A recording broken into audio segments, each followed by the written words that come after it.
It has sometimes been said that New Zealand has the best race relations in the world. And perhaps this is true. But in this world, having the best race relations does not mean much. It is not that difficult to have the best race relations when you are being compared to America and Australia. The bar is not very high. The reality is that New Zealand has a racial inequality problem.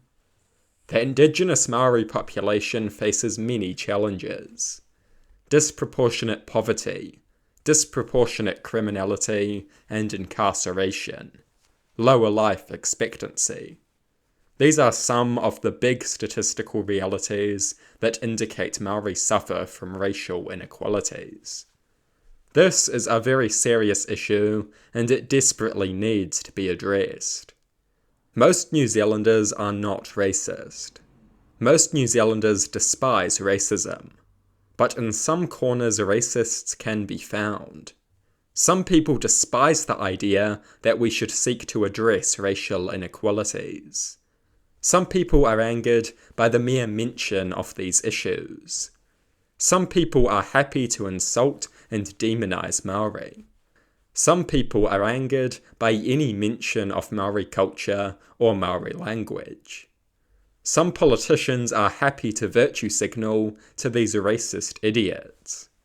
Winston Peters has described Maori facial tattoos as scribble face and has argued that Maori are not indigenous.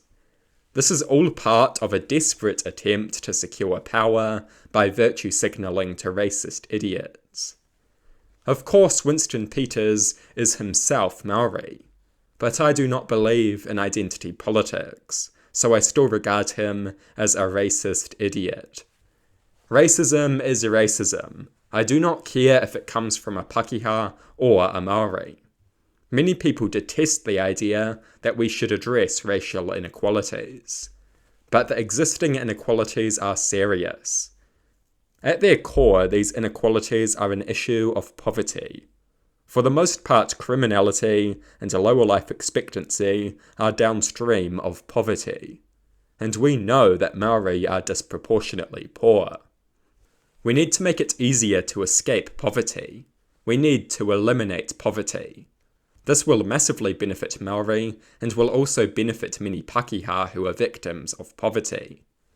Addressing poverty, particularly intergenerational poverty, is complicated, and I will not pretend that such problems are easy to solve.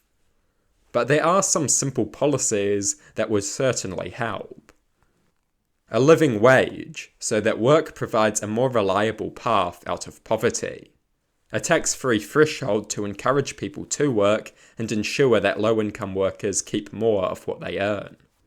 Free public housing, to expand housing and employment options for low-income people. Free doctors' appointments, to encourage poor people to deal with health concerns early in their development. These are just a few very simple policies that would make life easier for poor people and help people to escape poverty. They will not abolish inequalities completely, but they would be a good place to start. The political right loves to speak about personal responsibility, and personal responsibility is important, but many Maori grow up in conditions that make it almost impossible to develop a strong sense of personal responsibility. Breaking intergenerational inequalities is easier said than done. Simply blaming Maori is not going to fix anything. It is such blaming that encourages the perception of powerlessness, the perception that people are out to get you, the perception that people do not care, that pours fuel on the fire of bad behaviour. It is these perceptions that help to cause disproportionate criminality, and these perceptions are propagated when Maori are blamed for all of their problems. This blaming of Maori is beyond unhelpful. It contributes to the very sentiments that maintain inequality. It makes people feel like their situation is hopeless, like nobody cares, like they have no place in society, like people are out to get them. And it is these sentiments that lead to nihilism and criminality. So we should not just be blaming Maori and talking about personal responsibility. To call this counterproductive is an understatement. It encourages apathy and anger. When someone has grown up in an abusive, neglectful, broken family, chastising them about personal responsibility is just cruel.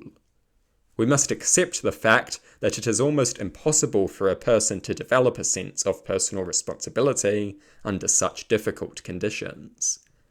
Personal responsibility is important, but it is not some kind of magical solution. Those who believe such things are out of touch and deluded. We must create conditions that allow for people to develop a sense of potential, personal responsibility, and self-worth. That is what we must do.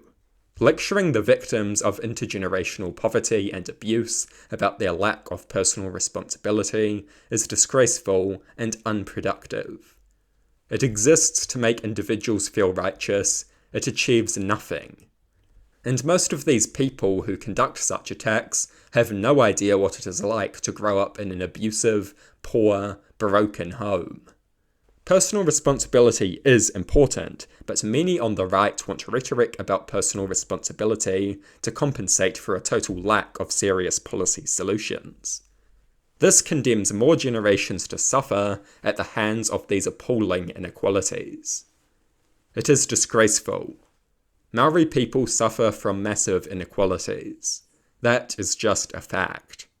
These inequalities are directly connected to a history of extensive dispossession and brutal assimilation. That is just a fact. That is just a basic reality.